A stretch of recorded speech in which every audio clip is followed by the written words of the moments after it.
Tu n'as même plus besoin de te maquiller, vieille femme laide. » Ces mots ont traversé mon cœur comme une lame glacée. C'est à cet instant précis, en voyant le visage moqueur de Sylvie, alors qu'elle utilisait mon rouge à lèvres cerise, que Georges m'avait offert lors de notre dernier voyage à Paris, que quelque chose en moi est mort, et quelque chose de nouveau, quelque chose que je ne connaissais pas moi-même, est né à sa place. Je m'appelle Jacqueline Moreau, j'ai 73 ans et je vis à Lyon, dans le quartier de la Croix-Rousse, dans une maison que Georges et moi avons bâtie au fil de 45 années de mariage. Une maison qui était mon refuge, ma forteresse, jusqu'à ce que mon fils Antoine amène sa femme Sylvie vivre avec nous. Ce qui devait être temporaire s'est transformé en un cauchemar de 3 ans. 3 ans d'humiliation quotidienne, de petite cruauté, de voir mon espace, mes biens et ma dignité être progressivement envahis.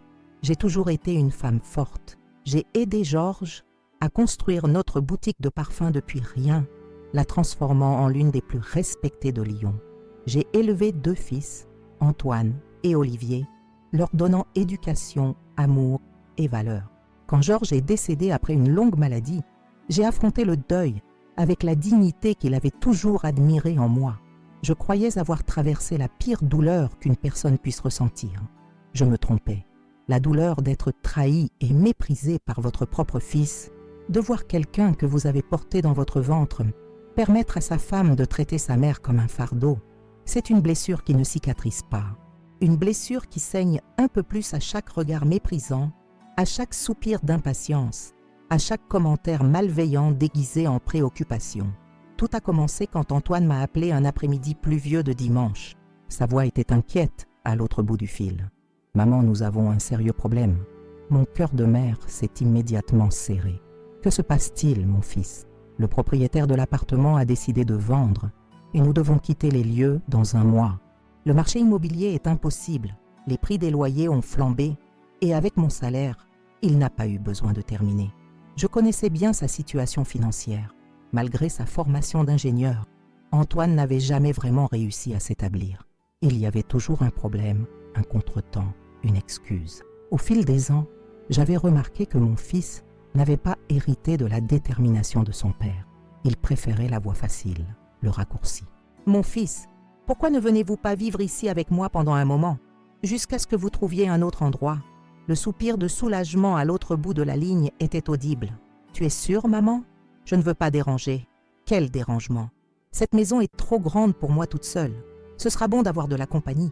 3 semaines plus tard, le déménagement était terminé. J'avais aidé à arranger la chambre d'amis pour eux, celle qui avait la plus belle vue sur le Rhône. Françoise m'avait aidé à préparer un déjeuner spécial pour les accueillir. Un coq au vin, le plat préféré d'Antoine depuis l'enfance. J'étais sincèrement heureuse d'avoir mon fils de retour à la maison. Les premiers mois, la cohabitation semblait harmonieuse. Sylvie se montrait attentionnée, me questionnait sur mes recettes, sur les histoires de famille, sur la façon dont Georges et moi avions bâti notre patrimoine. Nous prenions souvent le petit déjeuner ensemble quand Antoine partait tôt pour travailler.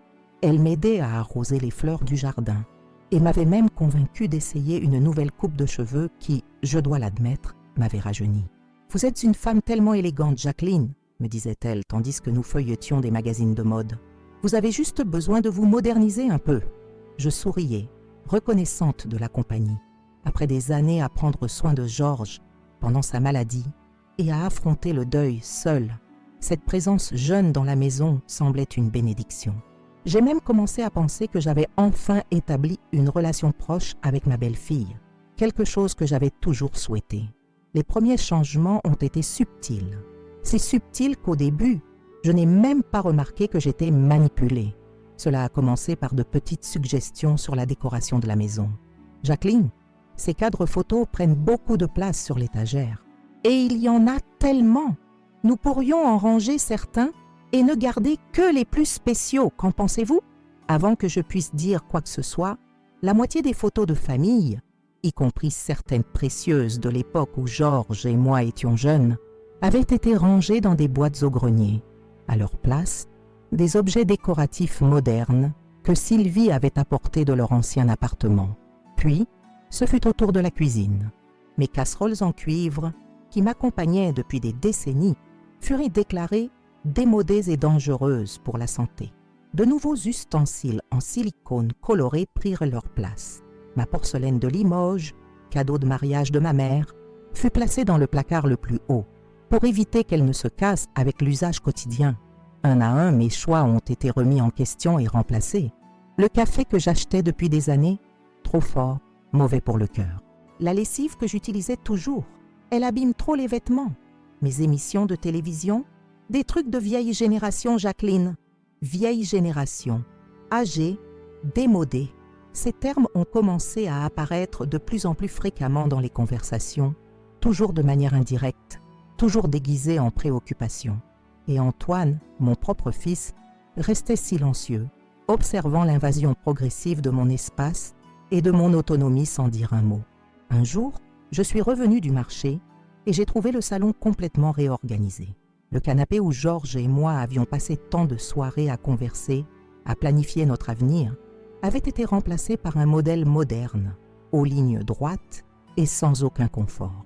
Les tableaux que nous avions achetés lors de nos voyages étaient empilés dans un coin. « Que s'est-il passé ici ?» ai-je demandé, sentant mon cœur s'accélérer. Sylvie a souri triomphalement. Surprise, Antoine et moi avons pensé que le salon avait besoin d'être rénové.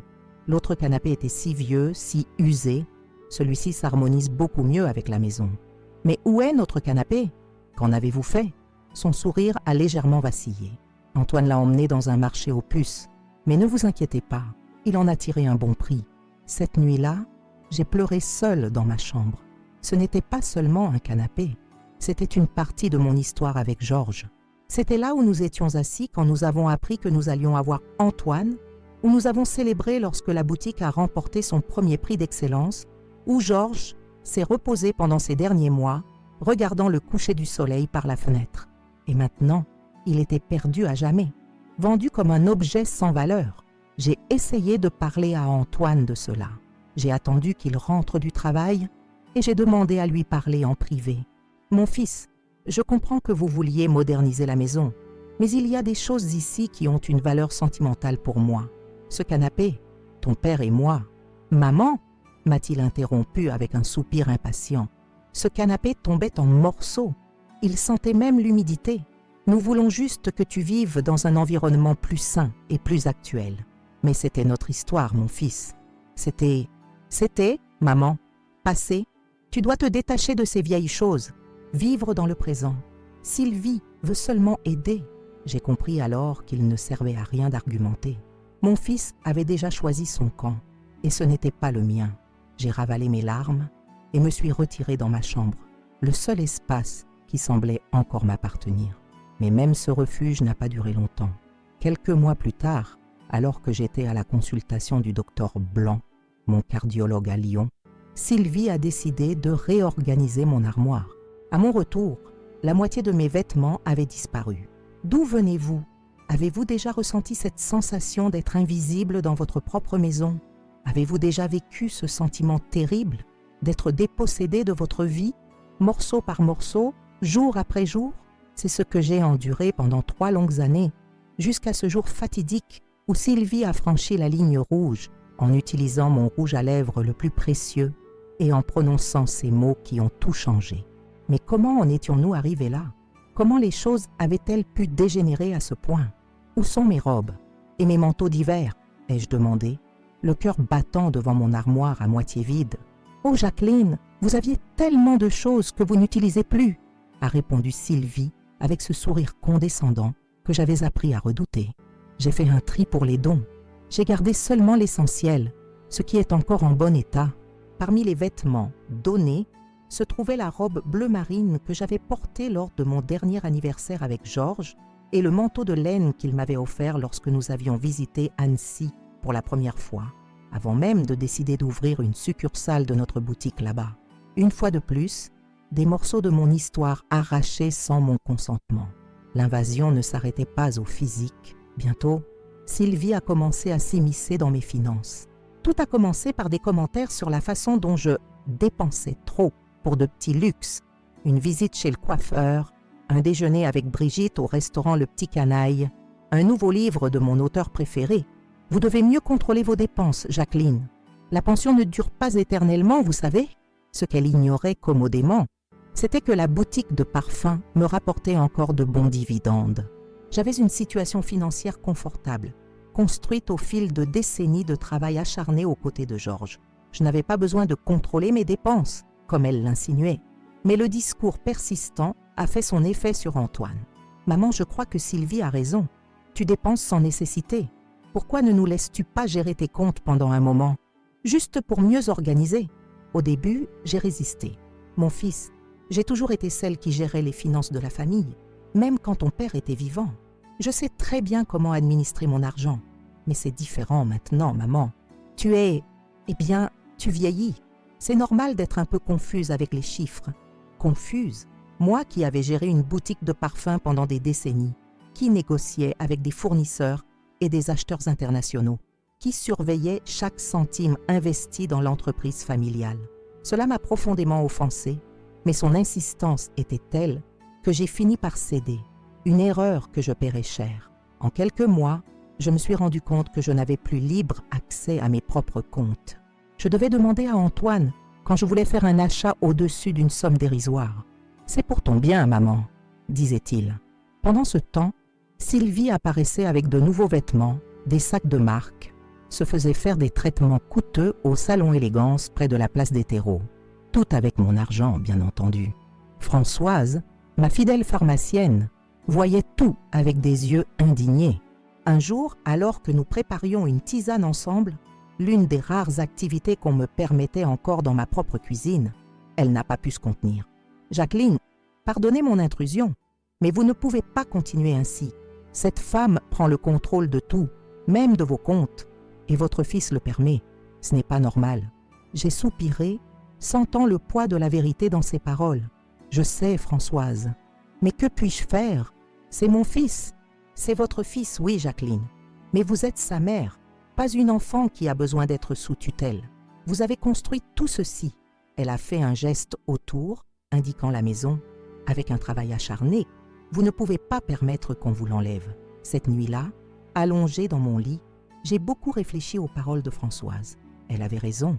Je m'étais laissé intimider. J'avais permis que ma voix soit progressivement réduite au silence. Peut-être par peur de la solitude, peut-être en croyant que c'était le prix à payer pour garder mon fils près de moi, peut-être parce que j'étais fragilisée après la perte de Georges, mais je ne pouvais pas continuer ainsi. Le lendemain matin, j'ai appelé Brigitte et je l'ai invitée à prendre un café au Petit Canaille. J'avais besoin de me confier à quelqu'un qui me connaissait depuis des décennies, quelqu'un qui comprendrait ma situation sans me juger. Brigitte m'a écoutée en silence, les yeux écarquillés d'indignation. Quand j'ai fini de tout lui raconter, elle a frappé la table avec force, faisant trembler les tasses de café. « Jacqueline, pour l'amour du ciel, cette fille et ton fils te volent. Tu ne le vois pas?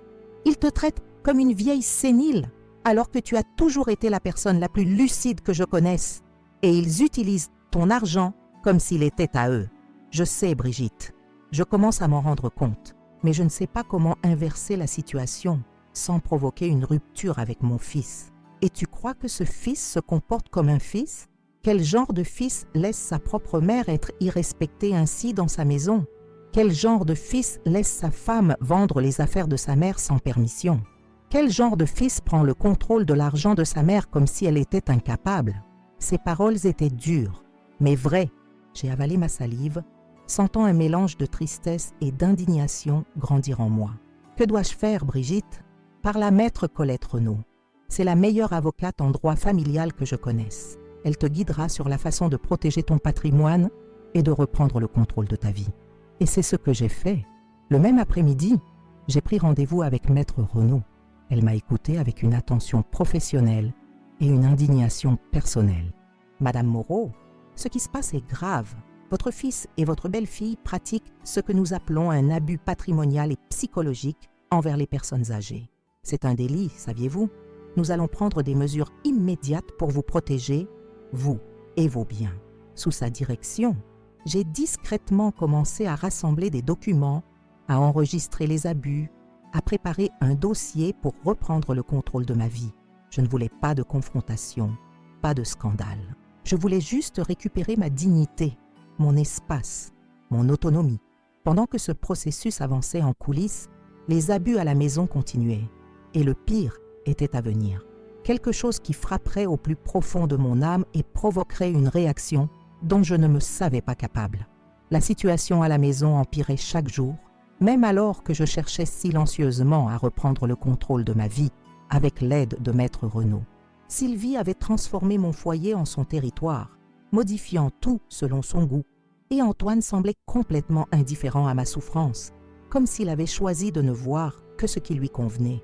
Mais même au milieu de tant d'humiliation, il y avait encore un refuge que je protégeais de toutes mes forces, ma collection de maquillage. Pour qui regarde de l'extérieur, ce ne sont peut-être que des produits de beauté, des flacons et des tubes colorés sans grande importance. Mais pour moi, cette collection était un sanctuaire de souvenirs, un trésor de moments heureux que j'avais partagés avec Georges au fil de nos voyages à travers le monde.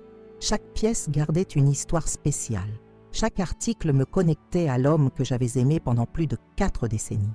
Mon Georges n'était pas un homme de grandes paroles ou de gestes grandioses. Élevé dans une famille traditionnelle lyonnaise, il exprimait son amour de manière pratique et discrète. Mais il avait une habitude qui m'avait toujours enchantée. À chaque voyage que nous faisions, il insistait pour m'offrir un article de maquillage local. Pour que tu sois encore plus belle, Jacqueline, bien que ce soit presque impossible, disait-il avec ce sourire timide qui m'avait conquise depuis ma jeunesse. Notre rituel avait commencé en 1978, lors d'un voyage à Rome, quand il m'avait surprise avec un rouge à lèvres italien de couleur vibrante, pour s'accorder à ton esprit, avait-il justifié. Au fil des ans, la collection s'était agrandie. La poudre compacte, achetée dans une charmante petite boutique à Lisbonne, le parfum acquis dans une pharmacie centenaire à Florence, la palette d'ombres à paupières, soigneusement choisie à New York, le blush rosé que nous avions trouvé sur un marché traditionnel à Nice. Chaque article était soigneusement gardé dans le tiroir supérieur de ma coiffeuse victorienne, celle dont j'avais hérité de ma grand-mère maternelle. Je les utilisais pour des occasions spéciales, sentant comme si Georges était avec moi à chaque application. Après son départ, ce tiroir était devenu encore plus sacré pour moi. C'était mon temple de souvenirs, mon cordon ombilical, avec le passé heureux que nous avions vécu ensemble. Un après-midi particulièrement difficile, après une réunion tendue avec Maître Renaud, où nous avions discuté des prochaines étapes légales, je suis rentrée à la maison, ayant besoin de ce réconfort spécial que seuls mes souvenirs avec Georges pouvaient m'apporter. Je suis allée directement dans ma chambre, impatiente d'ouvrir mon tiroir au trésor et peut-être de m'appliquer ce rouge à lèvres cerise acheté à Paris lors de notre dernier anniversaire ensemble. En ouvrant le tiroir, cependant, j'ai immédiatement senti que quelque chose n'allait pas. Mes articles, toujours organisés avec un soin méticuleux, étaient en désordre. L'étui de poudre compacte parisien était ouvert, avec des marques claires d'utilisation récente. Le parfum italien contenait moins de liquide que dans mon souvenir. Et le rouge à lèvres de Paris, le précieux rouge à lèvres cerise que Georges avait personnellement choisi, en comparant les teintes pendant près d'1 heure pour trouver la parfaite, avait la pointe visiblement usée, avec une forme différente de celle que j'avais laissée. J'ai senti un frisson dans l'estomac. Quelqu'un avait manipulé mes objets les plus précieux et je savais exactement qui. Ce soir-là, pendant le dîner, j'ai rassemblé mon courage pour confronter le problème. J'ai essayé de garder une voix calme, contenue, comme la dame bien élevée que j'ai toujours été. « Sylvie, j'ai remarqué que quelqu'un a utilisé mes maquillages sans demander la permission, particulièrement ceux que je garde dans le tiroir supérieur de la coiffeuse. » Elle a levé les yeux de son assiette, me regardant avec une expression qui mélangeait surprise et dédain. Antoine, assis à côté d'elle, a continué à manger comme s'il n'avait rien entendu. « Ah, j'ai juste emprunté quelques articles pour une réunion importante, » a-t-elle répondu, haussant les épaules. « J'ai oublié d'acheter un nouveau rouge à lèvres et j'avais besoin de quelque chose de spécial. Ces maquillages ont une valeur sentimentale pour moi. » ai-je expliqué, essayant de ne pas montrer à quel point j'étais blessée. « Ce sont des cadeaux de Georges, de nos voyages ensemble. Ce ne sont pas des articles pour un usage quotidien. » Sylvie a levé les yeux au ciel, un geste qui était devenu fréquent quand je parlais. « Ce ne sont que des maquillages, Jacqueline, des choses matérielles.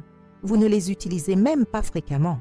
Ils étaient là, à prendre la poussière. Ce n'est pas une question d'utiliser ou non, ai-je insisté, sentant mon cœur s'accélérer. C'est la valeur sentimentale. Chaque pièce a une histoire spéciale pour moi et... Maman, a interrompu Antoine, levant enfin les yeux de son assiette. Ne crois-tu pas que tu exagères? Ce ne sont que des produits de beauté. Sylvie en avait besoin. Elle les a empruntés. Quel est le problème? Quel est le problème? Comment expliquer à un fils qui avait apparemment oublié tout ce qui concerne le respect et la considération? Comment lui faire comprendre que ces produits de beauté étaient, pour moi, des reliques d'un amour qui avait duré toute une vie, que chaque fois que quelqu'un les utilisait sans permission, c'était comme si on profanait mes souvenirs les plus chers.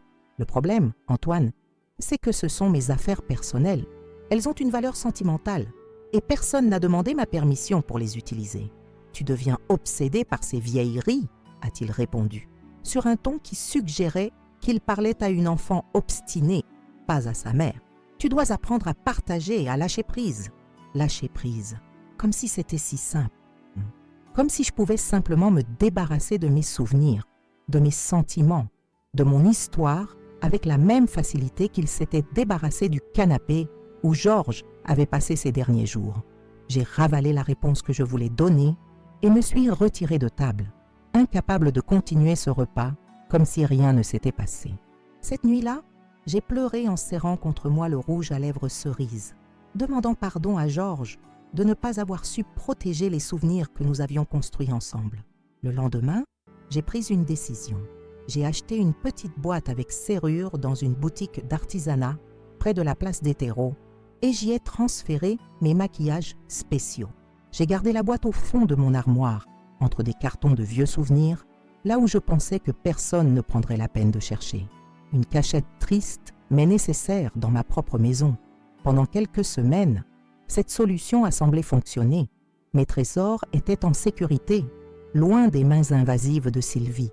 Je ne les sortais que lorsque j'étais seule, dans des moments privés de connexion avec mes souvenirs, jusqu'à ce jeudi de novembre. Le jour s'est levé brumeux à Lyon, avec ce brouillard bas qui semble envelopper la ville, dans une étreinte mélancolique. J'avais prévu un café de l'après-midi avec Brigitte pour discuter des avancées dans le processus légal que Maître Renaud conduisait. Je voulais me préparer avec un soin particulier, me sentir belle et confiante pour cette rencontre qui pourrait changer mon avenir. Je suis allée jusqu'à mon armoire, j'ai cherché la petite boîte parmi les autres cartons de souvenirs et je l'ai ouverte avec la petite clé que je gardais cachée dans un écrin à bijoux anciens. J'ai choisi avec amour le rouge à lèvres cerise de Paris et l'ai appliqué lentement, me rappelant le jour où Georges l'avait acheté, comment ses yeux avaient brillé en me voyant l'essayer pour la première fois. « On dirait qu'il a été fait spécialement pour toi, Jacqueline », avait-il dit ce jour-là. « Il s'accorde à ta force, ta passion. » J'ai gardé le rouge à lèvres dans mon sac à main pour le retoucher plus tard si nécessaire et je suis allée retrouver Brigitte. Ce fut un après-midi réconfortant. Mon amie de tant d'années m'a donné le soutien dont j'avais besoin pour poursuivre mes plans de reprise en main de ma vie. Maître Renaud avait localisé des documents importants qui prouvaient que les transferts bancaires effectués par Antoine n'avaient non pas mon autorisation légitime. Bientôt, je pourrais les confronter avec des preuves concrètes. Je suis rentrée à la maison en me sentant plus légère, plus forte. Peut-être y avait-il de la lumière au bout de ce sombre tunnel dans lequel ma vie s'était transformée. En entrant dans la maison, j'ai remarqué un silence inhabituel. Monique, mon aide à domicile, était déjà partie et apparemment, Antoine et Sylvie étaient également sortis.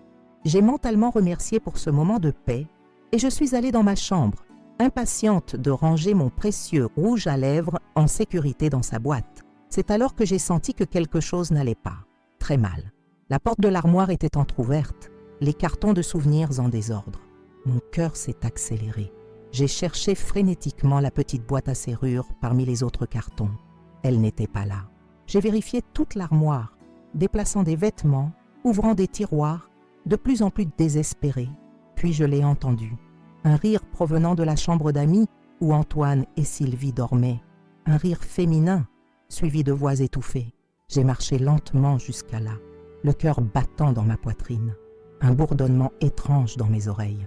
La porte était entr'ouverte. À travers la fente, j'ai vu Sylvie assise à la coiffeuse qu'ils avaient installée dans la chambre, ma petite boîte ouverte à côté d'elle. Elle essayait mes maquillages l'un après l'autre, appliquant et enlevant avec des mouchoirs jetables, riant comme une enfant qui a découvert un coffre au trésor. « Regarde tous ces vieux rouges à lèvres », disait-elle à quelqu'un au téléphone, apparemment dans un appel vidéo.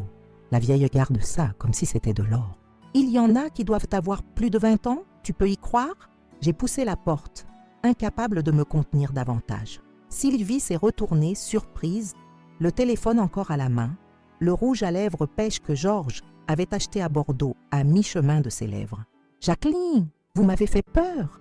Que fais-tu avec mes affaires ?» ai-je demandé, la voix tremblante d'une colère que je n'avais jamais ressentie auparavant. « Comment as-tu trouvé ma boîte? Pourquoi touches-tu à mes maquillages ?» Elle a cligné des yeux plusieurs fois, apparemment surprise par ma réaction, puis a souri de ce sourire condescendant que j'avais appris à détester. Je cherchais un album photo qu'Antoine a mentionné et j'ai trouvé cette petite boîte. J'étais curieuse. Je ne savais pas que vous gardiez tant de vieux maquillages. Ils sont à moi, ai-je dit, avançant pour prendre la boîte. Ce sont des cadeaux de Georges. Ils ont une valeur sentimentale pour moi. Tu n'avais pas le droit de les prendre, encore moins de les utiliser. Quelle agressivité pour quelques vieux rouges à lèvres.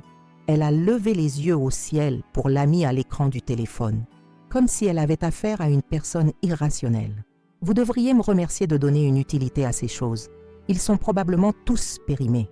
C'est alors que j'ai remarqué le rouge à lèvres cerise de Paris jeté parmi les autres, la pointe complètement aplatie, la couleur parfaite que Georges avait choisie avec tant de soin, maintenant souillée par des traces d'une autre teinte. Mon rouge à lèvres le plus précieux, celui que je venais d'utiliser avec tant d'amour, profané comme s'il n'avait aucune valeur. Ce rouge à lèvres, ma voix affaiblie, ce rouge cerise. C'était le dernier cadeau que Georges m'a offert avant de tomber malade. Il était spécial. Ce n'était qu'un rouge à lèvres, a-t-elle complété, impatiente. Et ce n'est même pas une teinte qui vous va. Ce rouge si vif est pour les jeunes femmes. Vous devriez porter des couleurs plus neutres, plus adaptées à votre âge. Quelque chose s'est brisé en moi à ce moment-là. Une barrière qui retenait toute mon amertume, toute mon indignation refoulée pendant des années, a simplement cédé. « Rends-moi mes affaires maintenant », ai-je exigé, la voix plus ferme que jamais. « Et sors de ma chambre ». Sylvie a cligné des yeux, surprise par mon ton. « Techniquement, ce n'est pas votre chambre, c'est la chambre d'amis. Et je ne suis pas une invitée, je vis ici.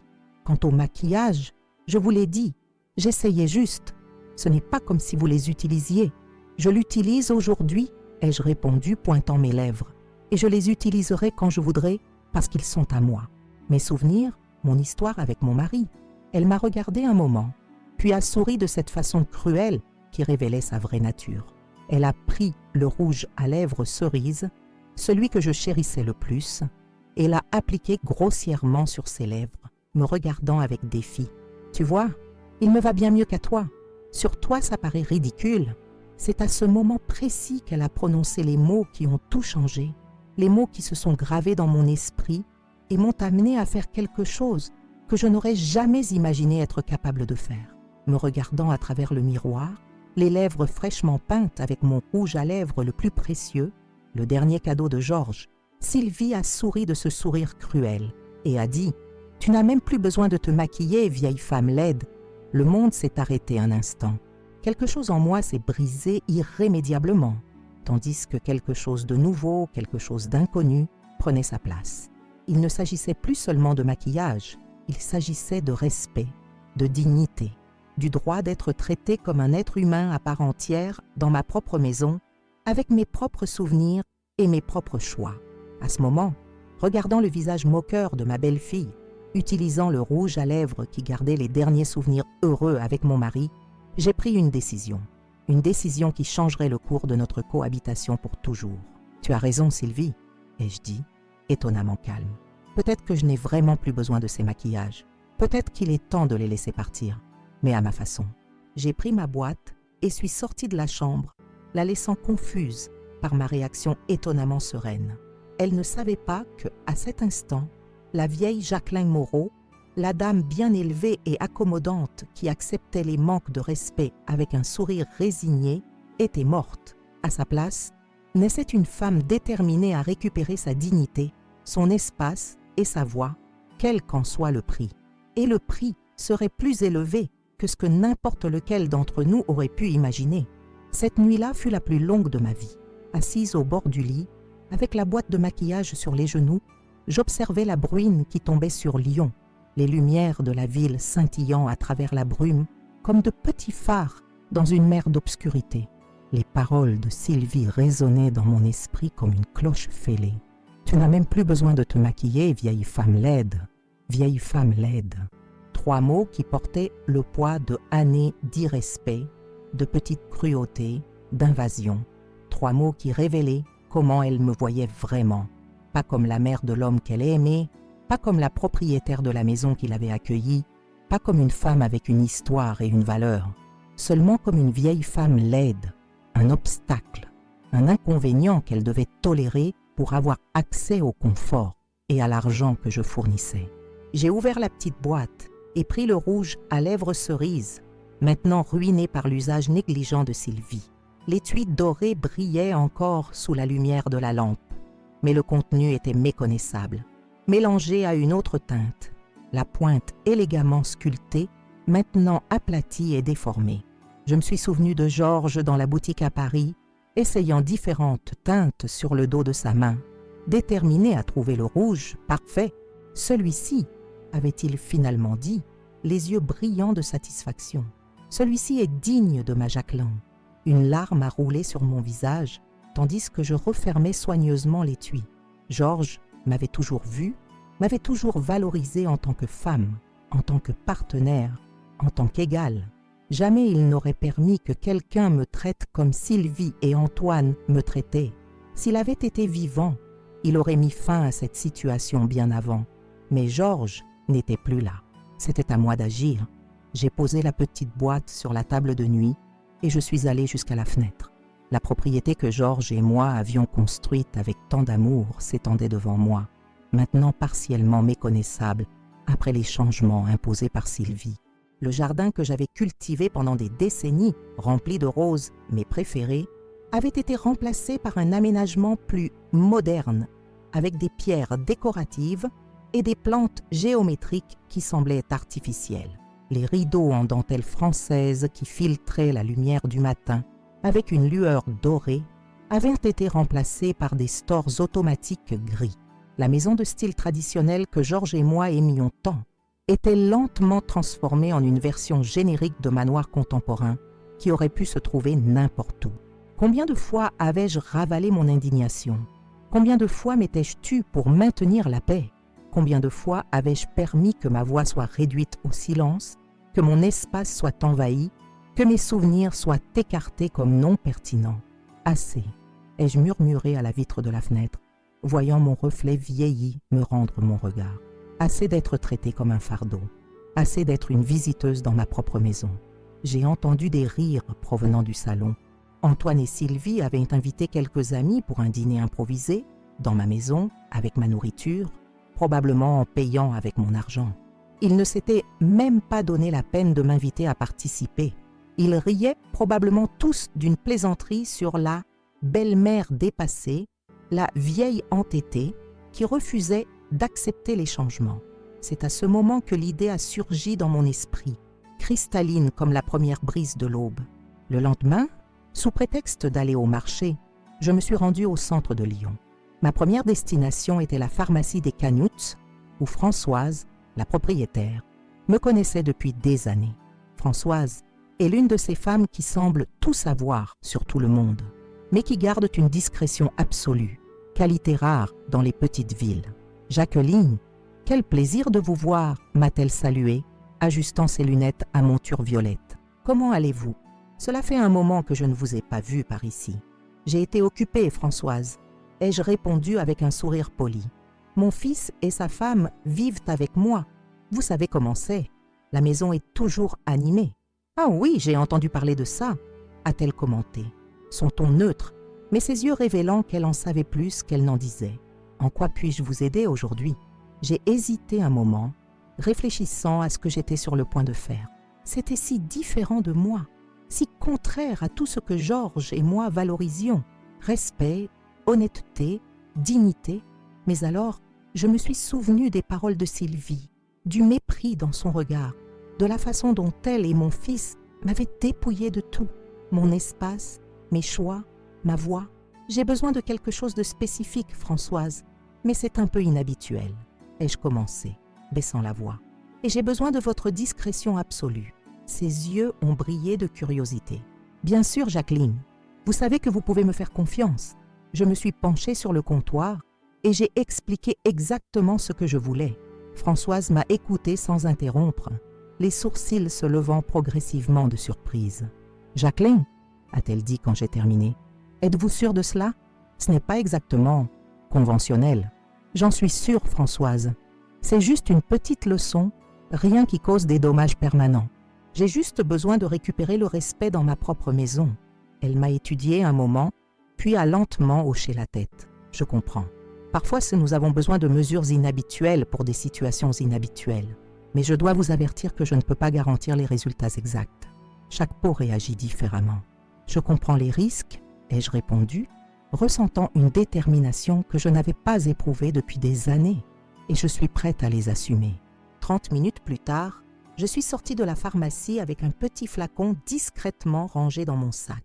Ma destination suivante fut la boutique de maquillage sur la place des terreaux, où j'ai acheté un rouge à lèvres rose vif, exactement la teinte que Sylvie empruntait toujours, prétendant qu'elle s'accordait parfaitement à son teint. « C'est pour un cadeau », ai-je expliqué à la vendeuse quand elle a commenté la couleur vibrante. Ma belle-fille adore cette teinte. De retour à la maison, j'ai attendu le moment parfait. Je savais que je devais agir quand j'aurais la maison pour moi seule, sans risque d'interruption. L'opportunité s'est présentée 2 jours plus tard, quand Antoine a annoncé qu'il emmènerait Sylvie dîner à la brasserie Georges pour célébrer leur anniversaire de rencontre. « Nous allons retrouver quelques amis là-bas », a-t-il expliqué en prenant les clés de la voiture. « Ne nous attends pas éveillés, allez maman. Nous rentrerons probablement tard. Amusez-vous bien », ai-je répondu avec un sourire qui n'atteignait pas mes yeux. « Profitez de la soirée. » Dès que j'ai entendu la voiture s'éloigner, j'ai couru dans ma chambre. Du fond du tiroir à chaussettes, j'ai sorti le nouveau rouge à lèvres et le petit flacon de la pharmacie. Avec des mains qui tremblèrent légèrement, non de peur, mais d'anticipation, j'ai suivi soigneusement les instructions que Françoise m'avait données. D'abord, j'ai tourné le rouge à lèvres pour exposer complètement la barre de couleur rose vif. Ensuite, avec une pince à épiler, j'ai fait de petits trous dans la surface du rouge à lèvres. Avec le compte-gouttes, j'ai appliqué quelques gouttes du contenu du flacon dans les trous, permettant au liquide de pénétrer profondément dans le rouge à lèvres. Enfin, j'ai utilisé un cure-dent pour mélanger doucement, m'assurant que la substance se répartisse sans altérer l'apparence externe du rouge à lèvres. Quand j'ai terminé, le rouge à lèvres semblait absolument normal, une teinte rose vif et invitante, brillante sous la lumière de la chambre. Personne ne soupçonnerait jamais qu'il contenait quelque chose en plus. Je l'ai placé sur ma coiffeuse, bien en évidence, juste à côté du miroir où Sylvie se regardait toujours quand elle utilisait ma chambre sans permission. Connaissant sa vanité et son habitude de prendre mes affaires sans demander, je savais qu'elle ne résisterait pas à cette teinte vibrante, surtout quand elle saurait que j'étais absente de la maison. Le lendemain matin, j'ai faim d'avoir un engagement important.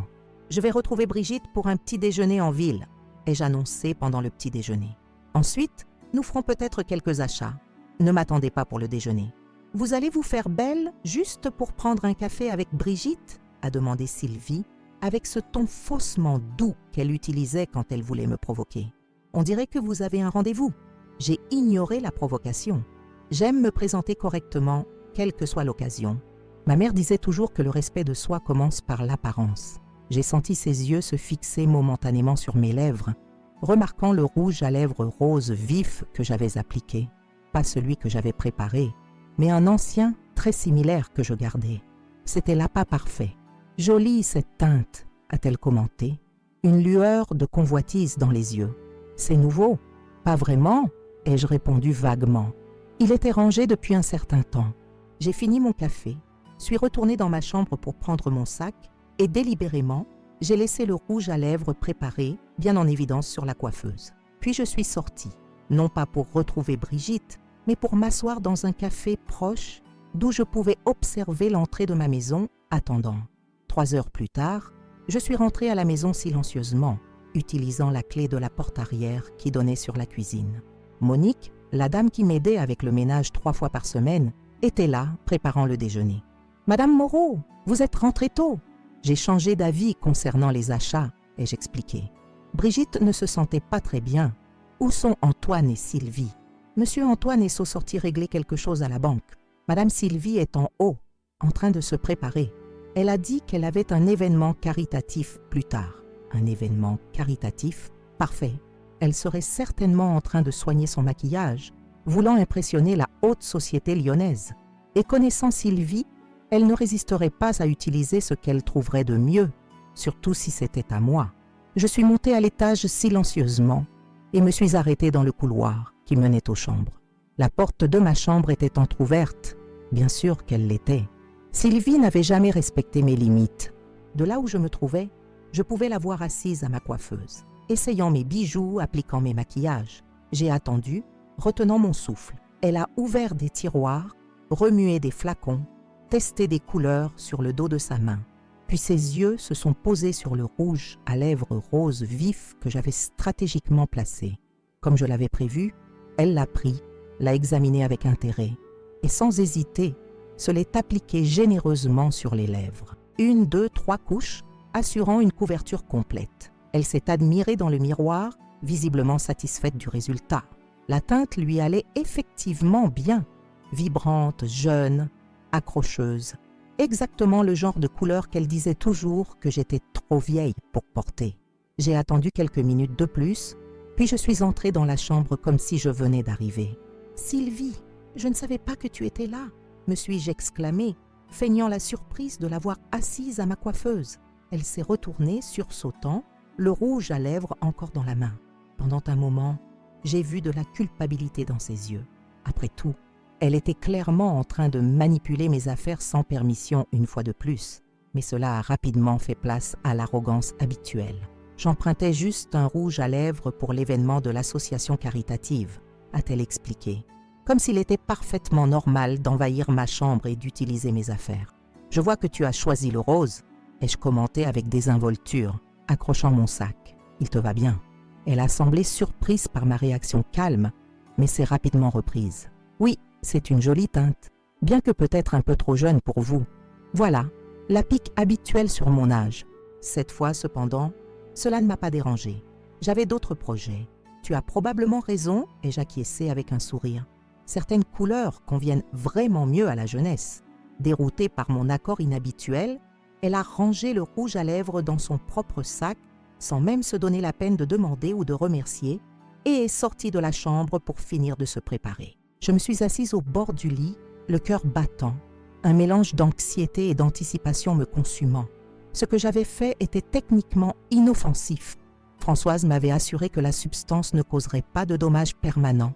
C'était essentiellement un adhésif temporaire, développé pour de petites blessures labiales. Une fois appliqué en quantité suffisante et exposé à la chaleur et à l'humidité des lèvres, il créerait une sensation d'adhérence, comme si les lèvres étaient collées l'une à l'autre. Ce n'est pas dangereux, m'avait-elle expliqué à la pharmacie, juste inconfortable. Ça cause une sensation de rigidité, de ne pas pouvoir bien ouvrir la bouche. L'effet passe en quelques heures, ou immédiatement avec le solvant approprié. Le solvant était rangé dans la poche intérieure de mon sac, prêt à être utilisé si la situation devenait incontrôlable. Je ne voulais pas causer de mal réel, juste donner une leçon sur le respect et les limites. Environ 20 minutes plus tard, je l'ai entendu. Un cri étouffé, suivi d'un bruit de quelque chose tombant au sol. Je me suis levée et ai marché lentement jusqu'à la chambre d'amis. Sylvie était devant le miroir, les yeux exorbités de panique, essayant désespérément de séparer ses lèvres qui semblaient maintenant scellées l'une contre l'autre. Seuls des sons gutturaux s'échappaient de sa gorge, tandis que ses mains tiraient frénétiquement sur les commissures des lèvres, tentant de les séparer. « Un problème, Sylvie ?» ai-je demandé depuis la porte, gardant une voix neutre. Elle s'est tournée vers moi, les yeux implorant de l'aide, montrant frénétiquement sa bouche. Plus de sons inintelligibles, plus de traction désespérée sur les lèvres. On dirait qu'il y a eu un problème avec le rouge à lèvres, ai-je observé calmement, entrant dans la chambre. Peut-être une sorte de réaction allergique, ou peut-être j'ai fait une pause délibérée. Peut-être est-ce une leçon sur le fait de prendre des choses qui ne t'appartiennent pas sans permission. Ses yeux se sont encore plus écarquillés, la compréhension et la rage remplaçant la panique initiale. Elle a essayé de crier, mais seul un gémissement étouffé s'est échappé d'entre ses lèvres collées. Elle a pris un bloc-notes sur la table de chevet et a griffonné furieusement. « Qu'as-tu fait ?» Je me suis approchée d'elle, ressentant un calme que je n'avais pas éprouvé depuis des années. Pour la première fois depuis que Sylvie était entrée dans ma vie, j'étais en contrôle. J'ai protégé ce qui est à moi, ai-je simplement répondu. Tout comme toi et Antoine avez pris le contrôle de ma maison, de mes finances, de mes choix, j'ai pris une petite mesure pour récupérer ma dignité. Elle a de nouveau griffonné. « Enlève ça tout de suite. » Enlevé ? Mais je n'ai rien mis sur toi, Sylvie. Tu as pris le rouge à lèvres toute seule, sans demander, comme tu le fais toujours avec mes affaires. Tu l'as appliqué de ton propre chef parce que tu crois avoir droit à tout ce qui est à moi. Le choix était le tien, comme toujours. Ses yeux se sont remplis de larmes de frustration et de colère. Elle a écrit « Je vais appeler Antoine. » « Bien sûr, appelle-le, ai-je répondu tranquillement. Mais avant que tu ne le fasses, rappelle-toi, j'ai des preuves de tous les transferts non autorisés que vous avez effectués depuis mes comptes. J'ai des registres de chaque article que vous avez vendu sans ma permission. J'ai des témoins de l'abus psychologique que je subis. Maître Colette Renaud est prête à porter tout cela devant la justice à tout moment. La peur a remplacé la colère dans ses yeux. Sylvie était beaucoup de choses, mais elle n'était pas stupide. Elle a immédiatement compris les implications de ce que je disais. Maintenant, ai-je continué, sortant le petit flacon de solvant de mon sac, nous pouvons résoudre cela de deux façons. Soit j'applique le solvant maintenant, nous clôturons cet épisode et nous commençons une nouvelle phase dans notre cohabitation, une basée sur le respect mutuel. Soit tu appelles Antoine, tu impliques d'autres personnes et je me verrai forcée de prendre des mesures plus drastiques pour protéger mes droits. Elle m'a fixé pendant un long moment, puis, lentement, a tendu la main vers le flacon. Non, non, ai-je reculé, gardant le solvant. D'abord, je veux que tu comprennes quelque chose. C'est ma maison. Georges et moi l'avons construite avec notre travail. Chaque meuble, chaque objet, chaque centime que tu dépenses si joyeusement a été gagné à la sueur de notre front. Je ne suis pas un fardeau à tolérer, ni une vieille décrépite à tromper. Je suis Jacqueline Moreau, propriétaire de cette maison et de tout ce qu'elle contient. Et à partir d'aujourd'hui, je serai traitée avec le respect que je mérite. Compris ? Après un moment d'hésitation, elle a raidement acquiescé. Excellent, ai-je souri, débouchant le flacon. Maintenant, reste tranquille pendant que j'applique ceci. Et souviens-toi, ce n'était qu'un petit aperçu de ce que je peux faire quand je suis irrespectée dans ma propre maison. Tandis que j'appliquais soigneusement le solvant sur ses lèvres, j'ai complété « Ah, et Sylvie, la prochaine fois que tu appelleras quelqu'un « vieille femme laide », rappelle-toi, cette vieille a encore quelques tours dans son sac. Le solvant a fonctionné comme prévu. En quelques minutes, Sylvie pouvait à nouveau bouger les lèvres, bien qu'elle ressentait encore une légère rigidité. Elle a couru à la salle de bain et s'est lavé la bouche frénétiquement, essayant d'éliminer tout résidu du rouge à lèvres et du produit. Je l'ai observée en silence, ressentant un étrange mélange de satisfaction et de culpabilité. Je n'avais jamais été une personne vindicative. Georges avait toujours admiré ma capacité à pardonner, mais quelque chose en moi avait fondamentalement changé après des années d'humiliation constante. Quand Sylvie est finalement sortie de la salle de bain, le visage nettoyé de tout maquillage et les yeux rouges d'avoir tant frotté, elle m'a regardé avec une expression que je n'avais jamais vue auparavant. Une peur authentique. Qu'est-ce que c'était ? A-t-elle demandé d'une voix tremblante, gardant ses distances.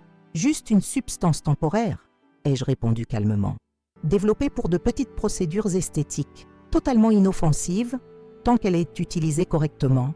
Françoise de la pharmacie des Canuts me l'a garanti. Tu es folle, a-t-elle murmuré, reculant d'un pas de plus. Complètement folle. Antoine saura cela. Certainement qu'il le saura. Ai-je acquiescé, la surprenant par mon calme.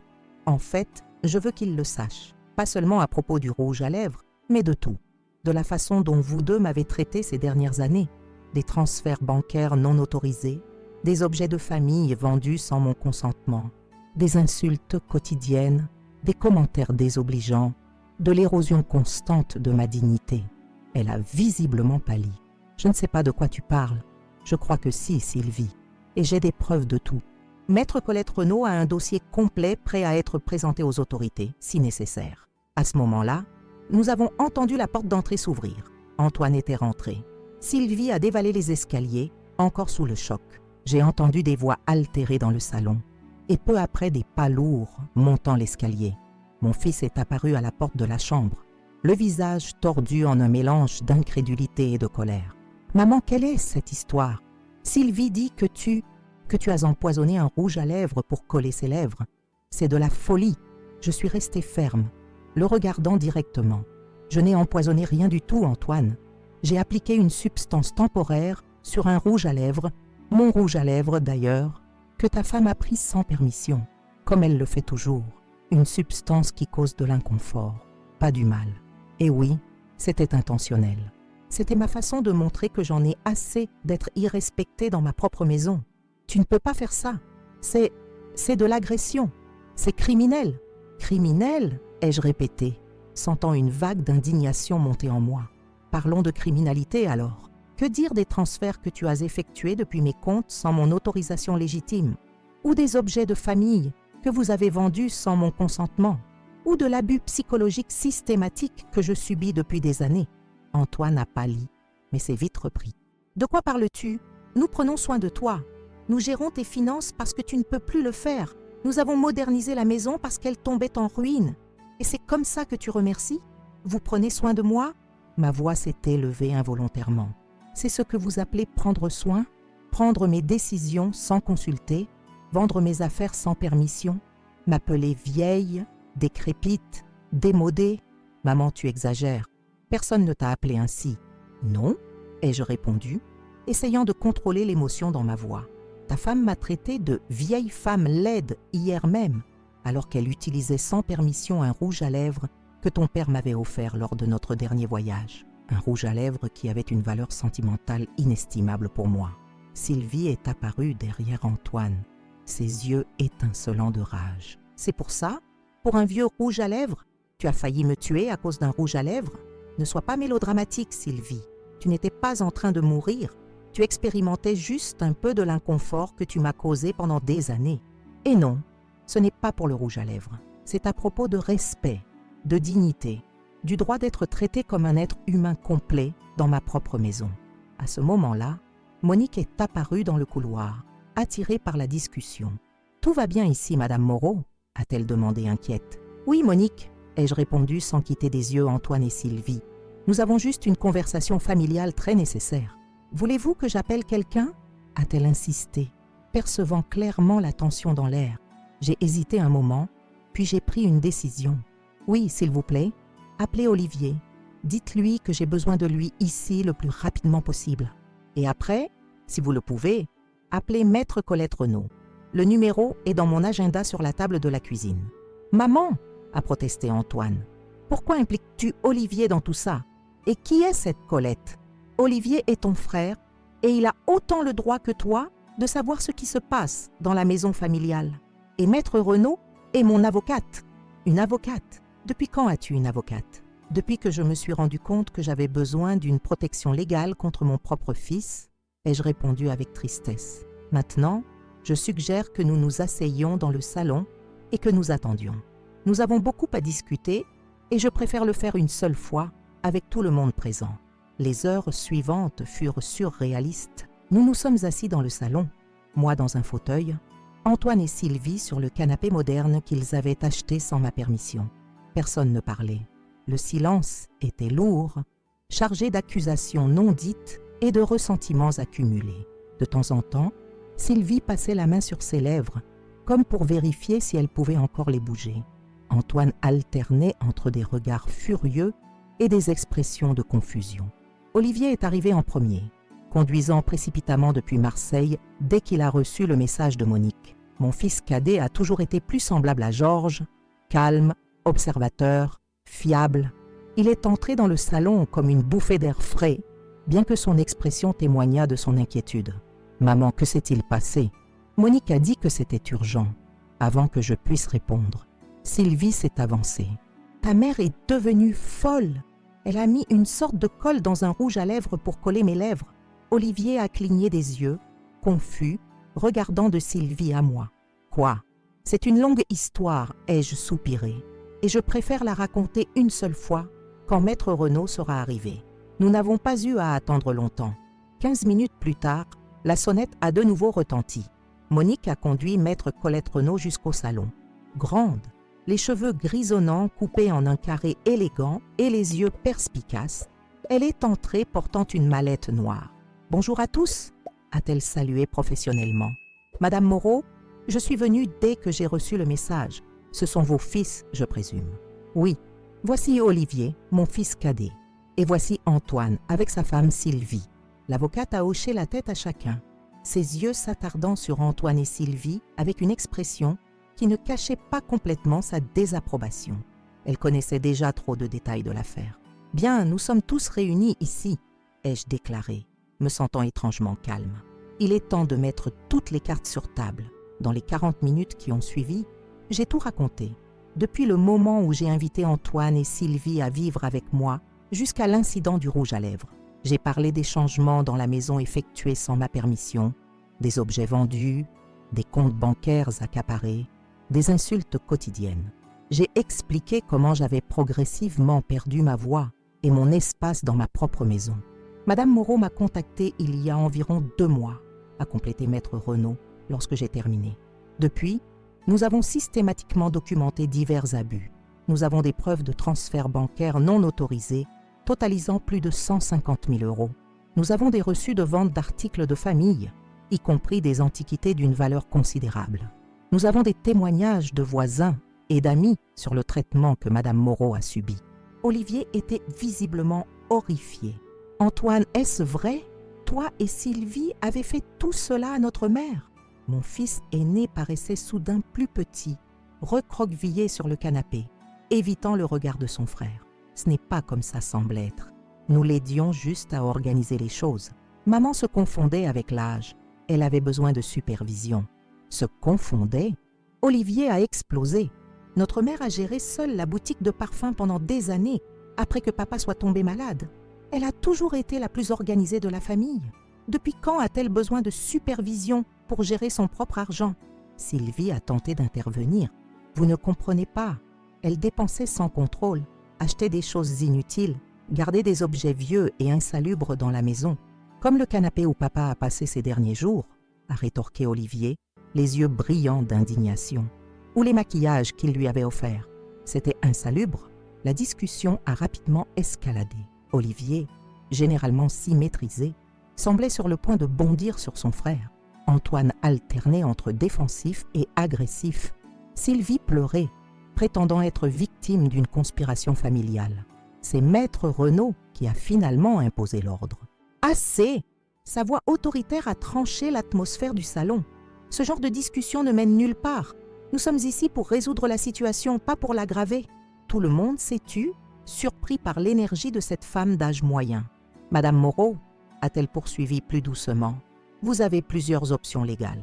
Nous pouvons entamer une action en restitution pour les valeurs et biens indûment appropriés. Nous pouvons demander une mesure de protection qui empêche votre fils et votre belle-fille de prendre des décisions financières en votre nom. À la limite, nous pouvons déposer une plainte pénale pour abus envers une personne âgée et appropriation indue. » J'ai regardé Antoine, mon premier-né. Malgré tout, il restait mon fils, le petit garçon qui tenait ma main pour traverser la rue, qui m'apportait des fleurs sauvages cueillies sur le chemin de l'école, qui dormait sur mes genoux pendant les orages. Où s'était perdu ce petit garçon? À quel moment s'était-il transformé en cet homme qui permettait que sa propre mère soit traitée avec tant de mépris? Je ne veux pas poursuivre mon fils, ai-je finalement dit. Je ne veux pas de scandale, ni de police, ni de tribunaux. Je veux juste retrouver ma vie, ma maison, mon argent, ma dignité. Maître Renaud a acquiescé avec compréhension. Dans ce cas, je suggère un accord formalisé légalement mais privé. Dans les minutes qui ont suivi, elle a esquissé les termes fondamentaux. Antoine et Sylvie rendraient tout l'argent transféré sans autorisation. Les articles vendus seraient récupérés quand ce serait possible ou compensés financièrement quand ce ne le serait pas. Ils quitteraient à ma maison dans un délai de 30 jours. Je reprendrai le contrôle total de mes finances et propriétés. En échange, je n'engagerai pas d'action légale contre eux. C'est absurde, a protesté Sylvie. Nous n'avons nulle part où aller et nous n'avons pas les moyens de rendre tout cet argent. Peut-être auriez-vous dû y penser avant de dépenser ce qui ne vous appartenait pas, a répondu Olivier froidement. Antoine restait silencieux, le visage pâle, les yeux fixés sur le sol. « J'ai une proposition alternative, ai-je dit, surprenant tout le monde. Olivier, tu possèdes toujours cet appartement vide à Marseille, celui qui était au gérant de la boutique? Oui, maman. Il est même meublé. Pourquoi? Antoine et Sylvie peuvent y rester temporairement, jusqu'à ce qu'ils se réorganisent.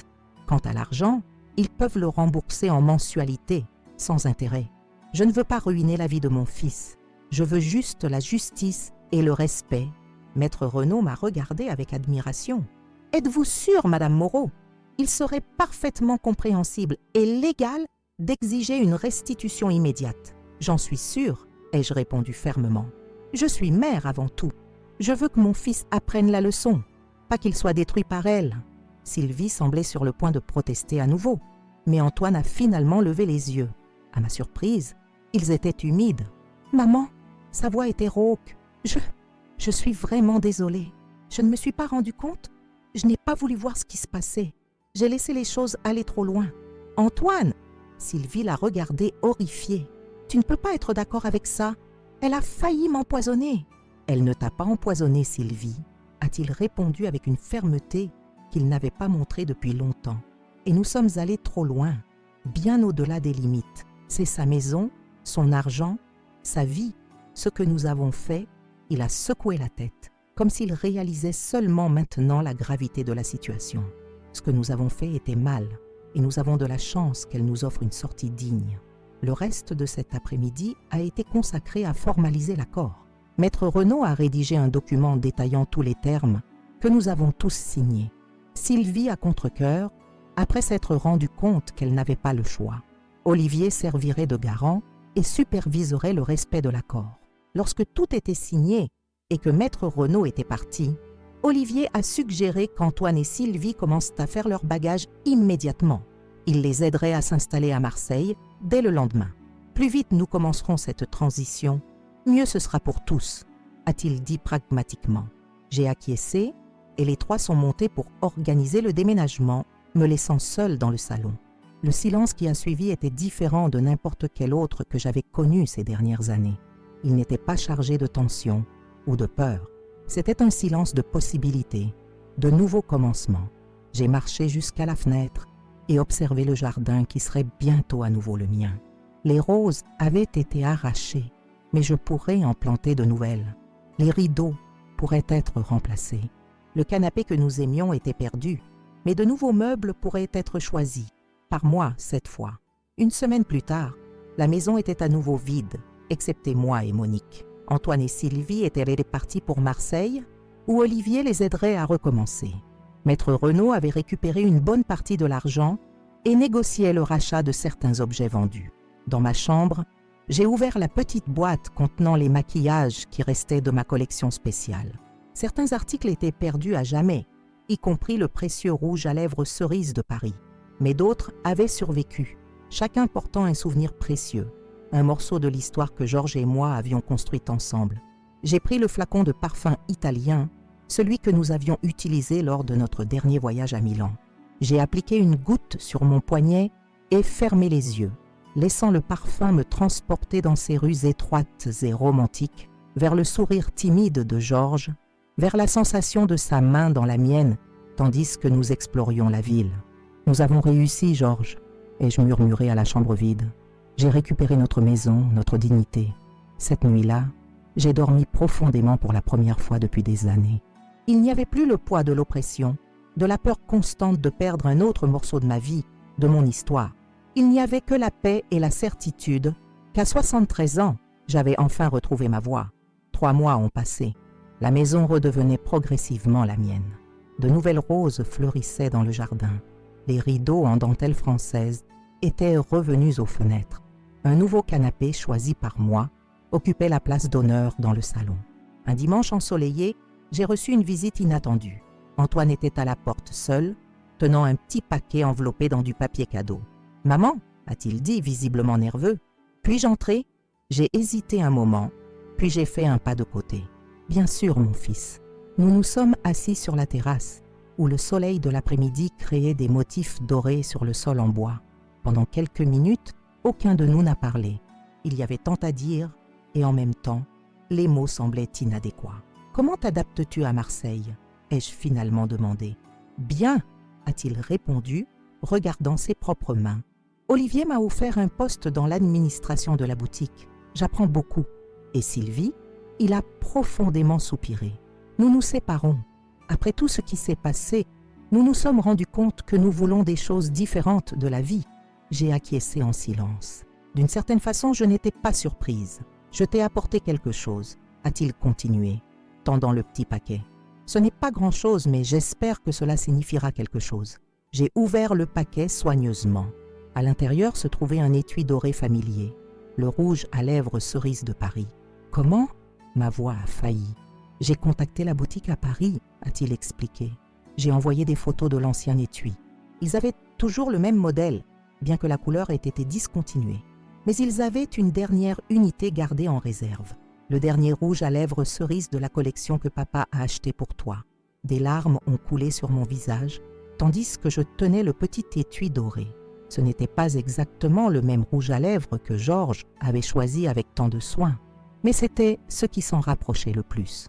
Et le geste, l'effort, la considération, la reconnaissance de la valeur que cela avait pour moi, signifiaient plus que les mots ne pourraient l'exprimer. « Merci, mon fils », ai-je murmuré. « Non, maman, c'est moi qui te remercie de m'avoir enseigné, bien que ce fût de la manière la plus difficile, la valeur du respect, de m'avoir donné une seconde chance quand je ne la méritais pas, d'avoir été forte quand j'ai été faible. » À ce moment-là, sous le soleil de fin d'après-midi à Lyon, avec le rouge à lèvres cerise dans la main et mon fils à mes côtés, j'ai compris que certaines leçons doivent être dures pour être vraiment apprises et que l'amour véritable, inconditionnel, mais pas soumis, exige parfois que nous nous levions et luttions pour notre dignité.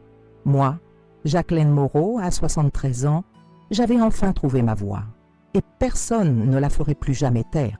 Cependant, le chemin vers une véritable réconciliation fut long et non exempt de difficultés. Antoine a commencé à me rendre visite régulièrement, faisant le voyage depuis Marseille toutes les 2 semaines. Au début, nos conversations étaient maladroites, pleines de silences pesants et de sujets évités. Mais avec le temps, nous avons reconstruit notre relation sur de nouvelles bases, respect mutuel, honnêteté et limites claires. Lors d'une de ces visites, 6 mois après l'incident du rouge à lèvres, Antoine m'a apporté une vieille boîte en carton usé. « J'ai trouvé ceci dans un marché aux puces à Marseille », a-t-il dit, la posant sur la table. Je n'arrivais pas à croire ce que je voyais. Quand j'ai ouvert la boîte, mon cœur a fait un bond. C'était l'album photo familial qui avait mystérieusement disparu pendant le nettoyage de Sylvie, celui qui contenait les photographies de mon mariage avec Georges, de la naissance de mes fils, de nos premières années à Lyon. Le vendeur a dit qu'une jeune femme l'avait vendu il y a quelques mois, a expliqué Antoine, la honte visible sur son visage. J'ai payé 3 fois ce qu'il demandait. Certaines choses n'ont pas de prix. Olivier est également devenu une présence plus constante dans ma vie. Il s'est arrangé pour gérer la boutique familiale partiellement depuis Lyon, passant au moins 1 semaine par mois avec moi. Il a amené sa fiancée, Gabriella, pour me rencontrer, une jeune archéologue aux yeux aimables qui m'a traité avec un respect que j'avais oublié comment il se ressentait. « Ta mère est une femme extraordinaire », a-t-elle dit à Olivier un soir, croyant que je ne pouvais pas les entendre depuis la cuisine. « Je comprends maintenant d'où tu tiens ta force. » Mon cercle social, qui s'était drastiquement réduit pendant les années d'isolement avec Antoine et Sylvie, a fleuri à nouveau. Brigitte et moi avons repris nos déjeuners hebdomadaires au Petit Canaille. Françoise passait fréquemment prendre le thé et bavarder.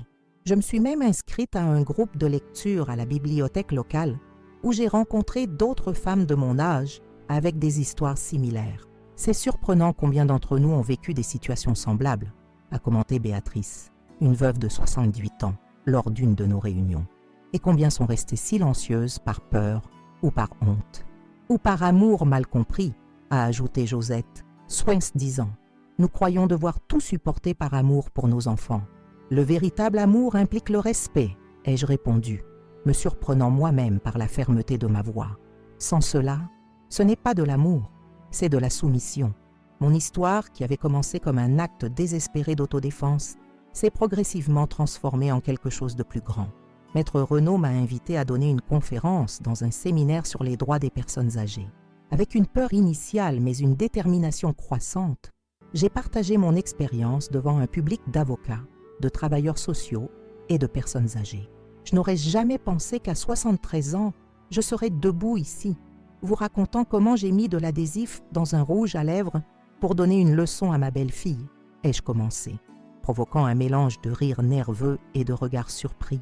Je ne suis pas fière d'en être arrivée à cette extrémité, mais je suis fière d'avoir trouvé la force de dire « assez ». Cette conférence a mené à d'autres, et bientôt je me suis retrouvée transformée en une sorte de porte-parole informelle pour la dignité et les droits des personnes âgées. On m'a invitée à des émissions de radio locales, à des réunions communautaires, même à une interview sur une chaîne de télévision nationale. Quels conseils donneriez-vous à d'autres personnes dans votre situation ? M'a demandé la journaliste. N'attendez pas jusqu'à ce qu'il soit nécessaire de recourir à des mesures désespérées, ai-je répondu. Établissez des limites claires dès le début. Cherchez de l'aide professionnelle. Documentez les abus. Et rappelez-vous, l'âge ne diminue ni vos droits ni votre dignité. L'impact le plus important, cependant, est venu lorsque l'histoire du rouge à lèvres adhésif, comme on l'appelait dans les médias, a inspiré un projet de loi à l'Assemblée nationale pour renforcer les protections contre l'abus patrimonial et psychologique des personnes âgées. On l'a informellement appelée Loi Jacqueline. Bien que son nom officiel fût beaucoup plus long et bureaucratique, je n'aurais jamais imaginé que mon petit acte de rébellion aurait tant de répercussions, ai-je confié à Olivier, alors que nous regardions les informations sur l'avancement du projet à l'Assemblée. « Ce n'était pas petit, maman », a-t-il répondu, prenant ma main. C'était l'acte d'une femme qui a refusé d'être rendue invisible. Et cela n'est jamais insignifiant. Quand je regarde en arrière, vers cette femme qui a permis d'être diminuée jour après jour dans sa propre maison, je ne me reconnais presque pas. Comment a-t-il été possible que moi, Jacqueline Moreau, qui ai aidé à construire une boutique de parfums prospère, qui ai élevé 2 fils, qui ai affronté le veuvage avec courage, je puisse devenir si petite, si invisible dans mon propre foyer? Je crois que beaucoup d'entre vous qui me regardez maintenant ont peut-être vécu des situations similaires. Peut-être pas exactement comme la mienne, mais des situations où vous avez été méprisés, irrespectés, traités comme si vos sentiments et votre histoire n'avaient pas de valeur.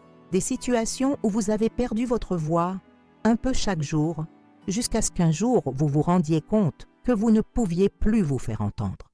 Ce que j'ai appris de toute cette expérience, c'est qu'il n'est jamais trop tard pour se lever, jamais trop tard pour dire assez, pour tracer une ligne que personne ne peut franchir.